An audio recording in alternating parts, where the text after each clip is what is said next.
Olá, meus amigos, bem-vindos a mais um episódio do Pod Aluno, podcast do aluno. Já deixe seu joinha, deixe o seu comentário, porque isso é o nosso salário moral. Pessoal, hoje nós vamos falar a respeito de aquecimento. Quais são os mecanismos envolvidos, possíveis mecanismos envolvidos no aquecimento e tentar, num episódio duplo, elaborar aí uma forma rápida de se aquecer para diferentes modelos de treino, né? Então vamos lá. Qual que é a primeira proposta do aquecimento em si? Ele não vai atuar só na esfera fisiológica, músculos, tendões, ligamentos. Ele vai atuar também na esfera psicológica. Por quê? Porque esses fatores, o fator psicológico, ele consegue elevar de forma aguda a força. Então, a gente tem alguns estudos, por exemplo, que sugerem que quando o indivíduo está sob hipnose, e quando eu falo hipnose, eu não estou falando dessa coisa forçada de balançar um reloginho na frente da pessoa, né, e mandar ela fazer o que ela quer. Não, eu estou falando da hipnose a respeito de uma sugestão dada por um terceiro ou quando a sugestão é autoimposta, né, como uma forma de treinamento mental, né. Ou seja, quando é dito que você possui uma grande força, que não precisa temer nenhuma lesão, isso aí consegue promover aumentos aí agudamente na expressão da força muscular, né? Ou seja, esse é um fator positivo aí do aquecimento, você ir reforçando essa atitude mental, essa agressividade, tá? Um segundo fator psicológico é o seguinte, né, é a percepção que a gente tem do mundo externo. Né? As variáveis todas estão no mundo externo, porém na hora que você vai treinar, né, tem uma aula aqui no canal onde a gente fala sobre as variáveis que interferem no treinamento. Não as variáveis de treinamento, mas as variáveis externas que interferem no treinamento. Então assim, lá na hora que você está aquecendo, você consegue ter uma real percepção do quão forte você está, do quão pesada aquela barra está, se você está animado ou não para o treino. Porque o que acontece? Às vezes a gente está animado, mas chega lá a gente está fraco. Ou o contrário, a gente está desanimado, chega lá, mas está forte. Então, né, essas barreiras mentais que a gente tem que não são à toa, né? Alguma coisa aconteceu para você estar com aquele, vamos chamar de humor, né? Para você estar com aquela percepção psicológica, né? Então o aquecimento ele serve para mexer e para testar nessa parte se você está apto a fazer aquele exercício.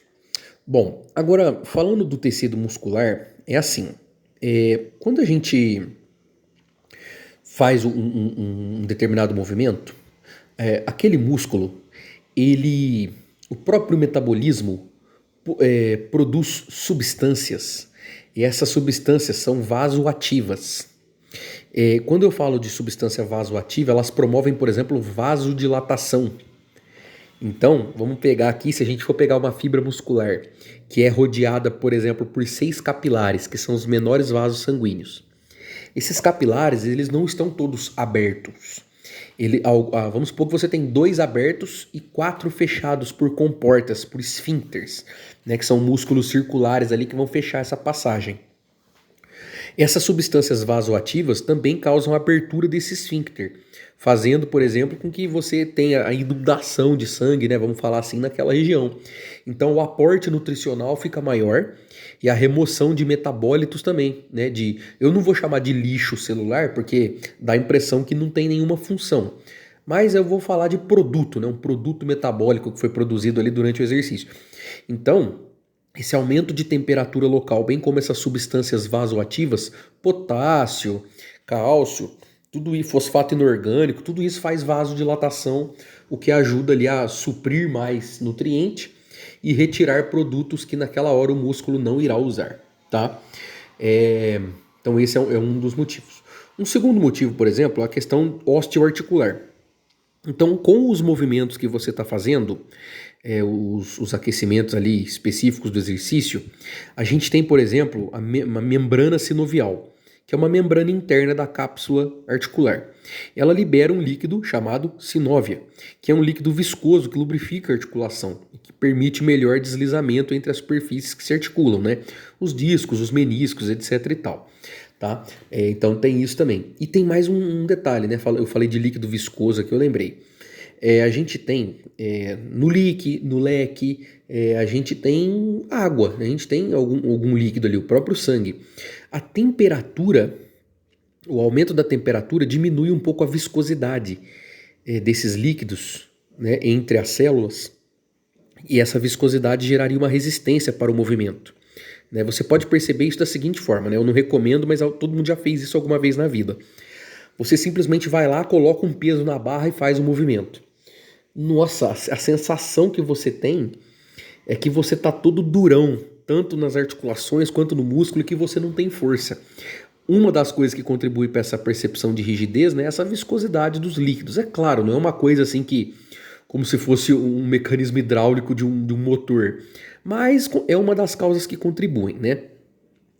Agora, dando continuidade, a gente tem também a questão neuromuscular no sentido de, a gente vai chamar de PEPs. PEPs, não é Pepsi refrigerante. É potencial de ação excitatório pré-sináptico. Potencial excitatório pré-sináptico. O que é isso? Por exemplo, lá nos centros encefálicos superiores, né, lá no nosso cérebro, na nossa cabeça,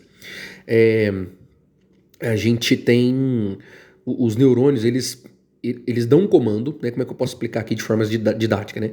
Eles dão um comando e aí o neurônio seguinte passa essa informação para frente que chega no músculo. Mas quando você faz o aquecimento, o que é esse potencial excitatório pré-sináptico? O neurônio anterior, ele fica mais apto a disparar, a dar a informação. E o contrário também acontece, né? O neurônio pós-sináptico, ele também fica mais responsivo. Ou seja, você vai precisar, em outras palavras, a magnitude do sinal pode ser menor porque a resposta vai ser maior. É um tipo de ganho na homeostase que você tem ali agudamente, tá? Agora, por exemplo, falando de hormônios, né? Só mais uma coisa aqui, né? A questão do PEPs. A gente pode estudar muito melhor isso num outro assunto, que é um sistema de treino, PPA, potenciação pós-ativação. Ou seja, a responsividade muscular, bem como neural, fica aumentada. E aí tem algumas condições para você fazer isso com efetividade, né? Para que o corpo tenha uma, entre aspas, né? Abrindo um grande parêntese aqui, uma grande aspas. É como se o corpo percebesse uma determinada carga, como sendo menor. Por quê? Porque os centros de comando e os efetores, ou seja, os neurônios e os músculos, estão hiperresponsivos à estimulação. E aí, com isso, você consegue produzir mais força, consegue produzir mais trabalho, o que a longo prazo espera-se que irá acarretar em mais resultados, né? Então, PPA, potenciação pós-ativação. Uma outra questão também é a questão dos hormônios, né? Então, assim, durante o exercício você tem a liberação não, porque dá a impressão que eles estão presos em algum lugar, né? Eu já tomei um esporro de um professor por falar isso uma vez, né? É a secreção de hormônios. Então, por exemplo, a adrenalina, que é um hormônio que a gente secreta em resposta ao estresse, né? Então, o complexo, por exemplo, hormônio adrenalina e os receptores beta-adrenérgicos do tipo 2, lá no retículo sarcoplasmático, promove uma liberação acentuada de cálcio.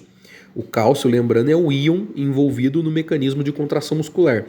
E isso leva à interação mais rápida com as moléculas de troponina.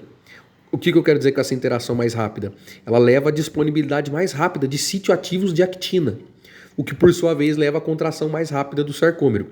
Então, dessa forma, a contração muscular ela fica potencializada com o aumento da liberação de adrenalina. Tá joia?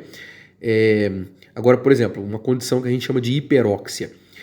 Com a energia perdida na forma de calor pelo músculo, a temperatura elevada naquela região diminui a afinidade que a hemoglobina tem por oxigênio. Então, a hemoglobina é aquela molécula no sangue que transporta oxigênio. E aí ela tem lá vamos chamar assim, a capacidade de carga, né? A saturação, a capacidade que ela tem de carregar essa molécula de oxigênio. Quando a temperatura está alta, a gente diminui a afinidade, ou seja, é como se a molécula de hemoglobina soltasse mais rápido esse oxigênio. E isso facilita com que o oxigênio seja mais liberado e difundido para dentro do tecido. Tá joia, pessoal? Bom, é isso que eu gostaria de falar com vocês a respeito do aquecimento. Essas são algumas propostas relacionadas aos mecanismos fisiológicos do aquecimento, por que a gente se aquece. Mas é aquilo, né? Para finalizar aqui, a gente vai separar entre aquecimento geral e aquecimento específico. Então, aquecimento geral seria, por exemplo, movimentos para o corpo todo que não estão relacionados à atividade que você vai fazer. E esse aquecimento geral pode incluir alguns exercícios de flexibilidade, tá? Eu não vou entrar no mérito aqui a respeito da influência que o treino de flexibilidade teria na produção de força. Esse pode ser um assunto para outro vídeo. Na verdade, a gente já até tem uma aula aqui no canal sobre flexibilidade e força. Mas, então, o aquecimento geral ele inclui movimentos para o corpo todo, né? Não sendo direcionados às atividades que você vai fazer. E pode incluir também exercícios de flexibilidade. Já o aquecimento específico, ele já é relacionado ao próprio movimento que você vai treinar, né? A modalidade de força, de corrida, etc e tal. Tá joia? De bike. Bom, é isso, pessoal. Vou ficando por aqui. Deixe seu joinha, deixe seu comentário, compartilha com os amigos e que a força esteja com vocês e até o próximo episódio. Valeu e falou!